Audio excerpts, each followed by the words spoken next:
যখন কোনো বান্দা সূরা ফাতিহার একটা করে আয়াত বলে আলহামদুলিল্লাহি রাব্বিল আলামিন, সঙ্গে সঙ্গে আল্লাহ জবাব দিয়ে বলেন হামিদানি আবদি, বান্দা তুই আমার প্রশংসা করলি। আর রহমানির রহিম যখন বলে আল্লাহ বলেন আসনা আলাইয়া আবদি। মালিক ইয়াউমিদ্দিন যখন বলে আল্লাহ বলেন মাজ্জাদানি আবদি। এরপরে যখন বলে ইয়াকা না'বুদু ওয়া ইয়াকা নাস্তাঈন পর্যন্ত যখন বলে আল্লাহ বলেন বান্দারে তুই আমার কাছে কি চাস, প্রাণ খুলে চারে বান্দা।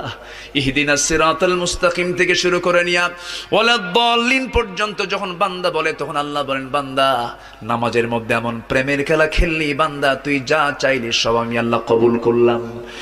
ওই বান্দা যখন রুকুতে যায় আল্লাহ তখন অস্থির হন। ওই বান্দা যখন সিজদায় যাওয়ার জন্য প্রস্তুতি নাই, সমস্ত ফেরেশতাকে ডাক দিয়ে বলেন ও ফেরেশতারা, এই বান্দাগুলো আমাকে দেখলো না, রাসূলকে দেখলো না, কোরআনকে দেখে হাদিসকে বিশ্বাস করে আমাকে খুশি করার জন্য তার সবচেয়ে সম্মানজনক